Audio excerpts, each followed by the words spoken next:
warahmatullahi wabarakatuh.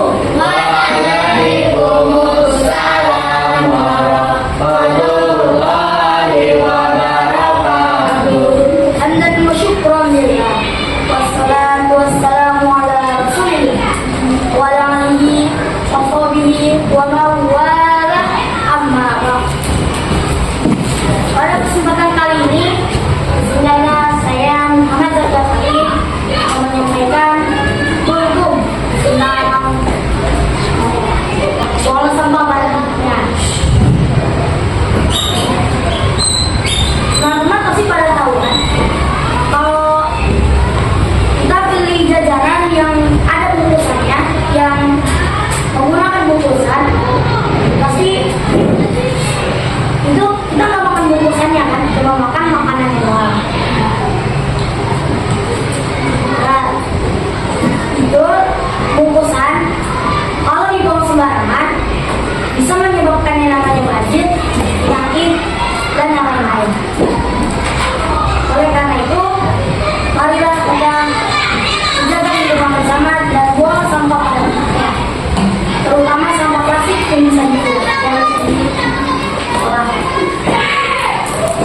Yang dapat saya sampaikan, mohon maaf atas segala kekurangannya. Wabillahi taufiq wal hidayah. Wassalamualaikum warahmatullahi wabarakatuh. Waalaikumsalam warahmatullahi wabarakatuh. Ya, sekarang kita akan mendengarkan penjelasan teknik dalam percaya diri atau kultum oleh Ananda Fatul. Silakan sih.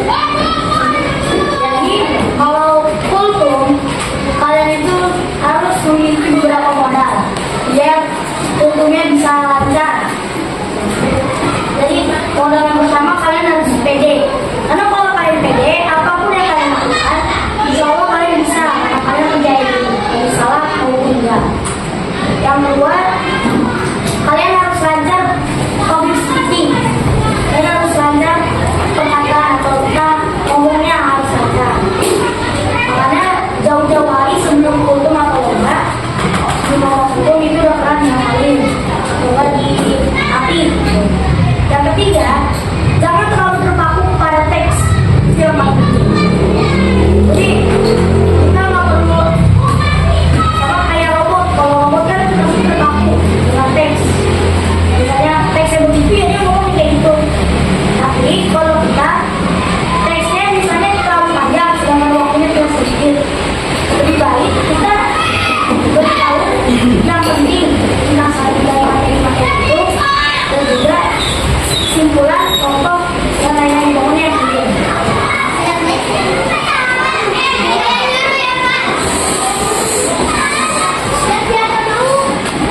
Nah, yang keempat, kalian harus berani menyampaikan materi itu. Dan juga yang keenam, suara kalian harus lantang biar diperhatikan oleh penonton atau juri. Karena kalau suara kalian lantang, itu semua perhatian pasti bakal teralih. Misalnya nih, kalau lagi pada bisik, ada yang teriak, pasti kan bakal alih kan. Nah, sama kayak lagi duduk. Kita lagi duduk, suaranya kenceng, jadi perhatiannya teralihkan. Oh, pada kita doang. Jadi yang lain misalnya lagi pada ngobrol, pada ngapain gitu, lewat diri juga lagi diskusi. Kita tutup, kita tutup. Ngomongnya suaranya yang kenceng. Kalau kalian suaranya kenceng, nanti yang kayak gini. Pada artinya cuma kamu. Karena kamu lagi menyampaikan, orang-orang penasaran, kaget. Kok ini anak mau nyampein apa nih? Suaranya kenceng. Orang-orang udah pada percaya kita kalau kita bakal nyampein satu. Ya. Selanjutnya kalian pikir. Kontak mata. Jadi kalian harus natap penonton itu tadi, dan kita juga natapnya harus ke semua penonton. Kalau cuma satu orang doang, dikira kita kaku, terpaku lurus doang nih, ke arah doang. Udah ke semua arah, ke semua penonton.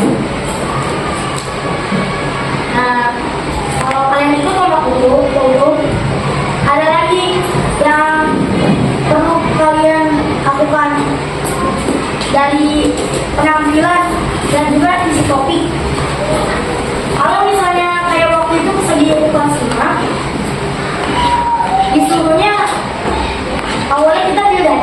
Berarti yakin menyampaikan gitu. Tiba-tiba sama panitianya diubah jadi klub pidato. Nah, bedanya apa tuh? Oke, kalau pidato tuh Waktu dasar dia ada ini kali. kalau pidato kita harus lurus, tapi kalau kita daki kita nggak boleh. Kalau daki itu kata abang saya nggak boleh nunjuk. Kalau nunjuk bisa umum sebelum tapi kalau nunjuk ke yang lain itu nggak boleh.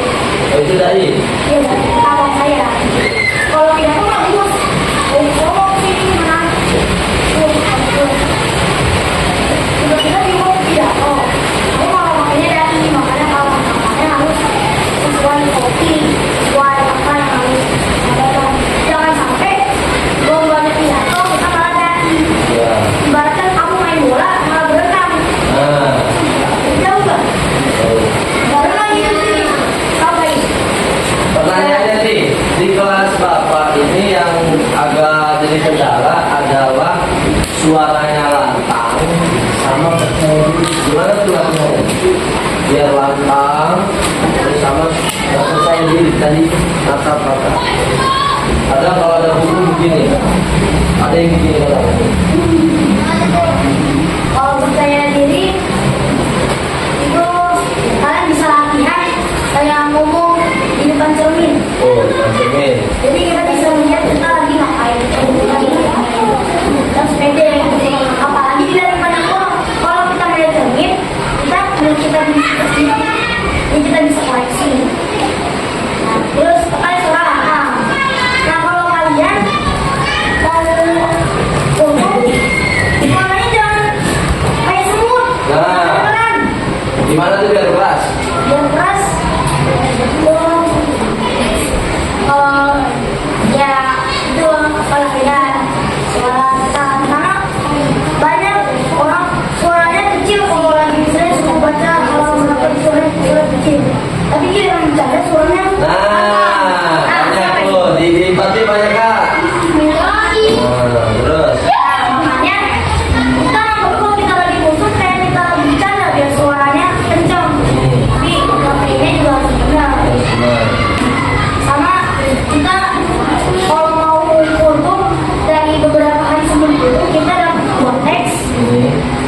atau sebuah teks kita udah baca kita udah tahu apa yang mau kita sampaikan.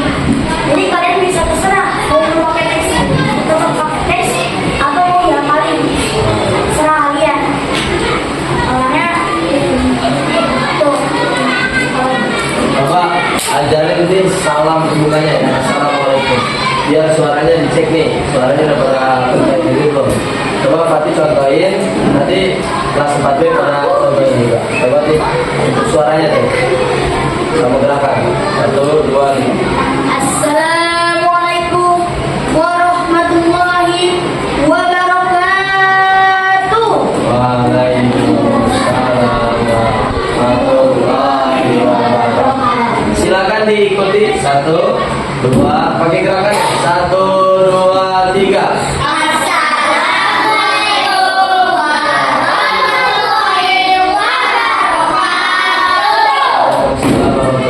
Kayak beda deh. Coba deh yang ini ya. 1, 2, 3. Assalamualaikum warahmatullahi wabarakatuh. Nah, waalaikumsalam warahmatullahi wabarakatuh. Coba salamnya ya pakai gerakan. 1, 2, 3.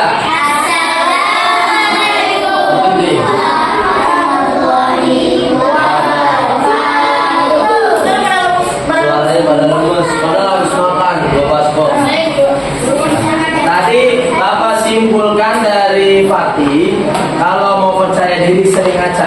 Kalau di rumah nggak ada kaca, ke parkiran sekolah banyak spion nganggur. Gimana tuh? Gak usah gitu, pakai HP juga Oh, bisa. pakai HP bisa. Yang kedua, suaranya harus lantang. Ya, harus lantang keras dibiasakan ya. Tadi pelan-pelan A, I, U, E, O. Jangan teriak kayak gini. Makan. Baru. Tapi yang diteriakkan tentang materi. Kira-kira ada yang mau bertanya ke Fatih? Bapak buka 2 pertanyaan. Siapa? Apa? Ya, Haikal mau nanya. Tanya apa? Mau bertanya? Bebas apa saja? Hanya harus semua. Ya boleh. Apa tujuan percaya diri tidak apa gunanya percaya diri di dalam hidup? Nah, apa gunanya percaya diri di dalam hidup? Keren banget. Jadi gunanya itu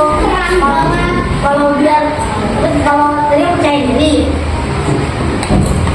gunanya percaya diri gitu biar kita penyampaiannya enak menurut orang lain. Karena kunci utama itu percaya diri. Kalau kita nggak percaya diri, tapi yang menguasai semuanya, ya ngapain? Ya ngapain gitu? Kita kamu nih udah pakai baju renang, udah siap renang, skillnya udah jago. Tapi kalau berenangnya di tanah, ya ngapain kan? Sama kayak percaya diri. Kalau kalian percaya diri, itu kalian berarti wah bisa menguasai. Ada lagi satu pertanyaan lagi siapa? Silakan ayo yang berani. Ada kata tanya adik Simba, silakan kata tanyanya. Ya bapak ada juga. Kata tanya yang bapak suka apa? Ada juga. Nah silakan coba. Ada lagi Anissa coba yuk Nis. Sudah coba? Ya mulai.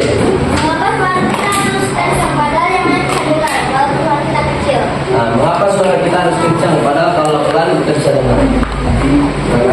Itu tergantung. Kalau misalnya kamu ngomong sama orang, biasa aja kayak lagi ngomong. Tapi kalau sama banyak orang, walaupun suara kita kecil semua orang bisa dengar, belum tentu semua orang mau dengar. Karena banyak anak-anak bisa kayak tadi ibu tuh banyak yang bercanda, suara kita kecil, yang serius mau dengar lagi tapi tempatnya di belakang susah. Makanya suaranya harus kencang. Oke, kira-kira sudah paham sampai sini? Arti ini udah keren ya kemarin tentang wirausaha, terus juga ngisi tentang fondasi. Makanya mulai sekarang harus percaya diri, suaranya harus pelan. Tadi pertanyaannya kenapa harus percaya diri? Kamu kalau ketemu orang yang nggak percaya diri, terus gimana? Rel, terus enakan Rel, gimana kabarnya sehat? Enakan yang mana? Kedua. Terus kalau misalnya suaranya pelan, kalau kayak gini.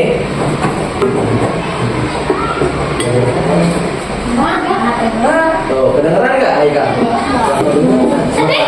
Suaranya harus pelan. Kita beri tepuk tangan yang hebat. Tepuk hebat. Hebat. Fatih hebat. Boleh Fatih satu sebelum ditutup kata-kata hari ini. Motivasi aja.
Makasih ya, kita alhamdulillah dapat pengalaman yang luar biasa. Coba Mikaela apa yang kamu dapat dari Fatih dari tadi? Muak.